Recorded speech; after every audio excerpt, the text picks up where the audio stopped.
नमस्कार। आज आपण बनवूयात मूग डाळ आणि पालकापासून एकदम कुरकुरीत खमंग भजी।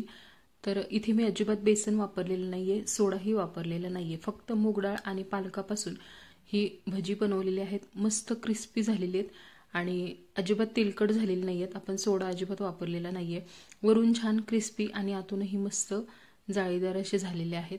चवीला अप्रतिम झालेले आहेत। चला तर मग लगेच आपण रेसिपीला सुरुवात करूया। इथे मी मुगाची डाळ एक वाटीभर भिजवून घेतलेली आहे। जवळजवळ 2 तास तरी डाळ भिजवून घ्यायची किंवा 2 तासापेक्षा जास्त जरी भिजवली तरी चालेल। व्यवस्थित भिजलेली डाळ वापरायची आहे। 2 चमचे डाळ आपण ही अशीच काढून घेणार आहे आणि राहिलेली जी डाळ आहे ती मिक्सरला आपण बारीक वाटून घेणार आहे। वाटताना ह्यात अगदी थोडंसं पाणी घालायचंय, शक्य होईल तेवढं कमीच पाण्यामध्ये वाटून घ्या, म्हणजे मग मिश्रण पातळ होणार नाही। तर डाळ वाटून झाल्यानंतर एका भांड्यामध्ये काढून घ्यायची आहे। इथे आपण बेसन वगैरे अजिबात वापरणार नाहीये। जर तुम्हाला आवडत असेल किंवा गरज वाटली, खूप जर मिश्रण पातळ झालं तर थोडंफार बेसन घातलं तरी चालेल। तर ह्यात आपण हळद घालूयात, पाव चमचाभर हळद वापरली आहे। त्यानंतर जिरे पावडर घातलेली आहे, एक छोटा अर्धा चमचा लाल तिखट घातलेला आहे। त्याचबरोबर धने पावडर घालायची आहे अर्धा चमचा आणि चिरलेली हिरवी मिरची वापरलेली आहे। तुम्ही हिरवी मिरची आणि लसणाचा ठेचा घातला तरी चालेल। भरपूर सारी कोथिंबीर घालायची आहे।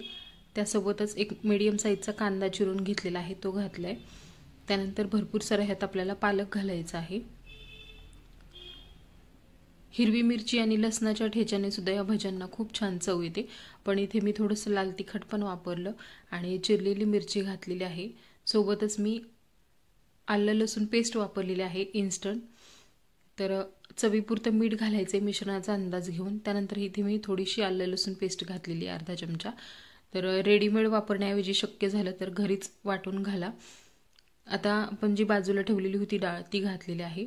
घरीच जर लसूण, आलं, हिरवी मिरची वाटून घातली तर फ्लेवर अजून छान येतो, त्यामुळे शक्य झालं तर घरीच वाटून घाला। इथे मी रेडीमेड वापरलेली आहे आज।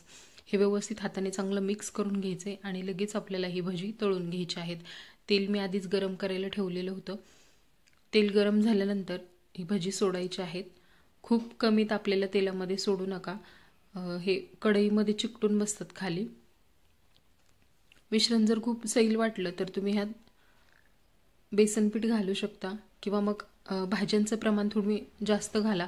पालक भाजी जास्त प्रमाणामध्ये जरी वापरली तरी चालेल।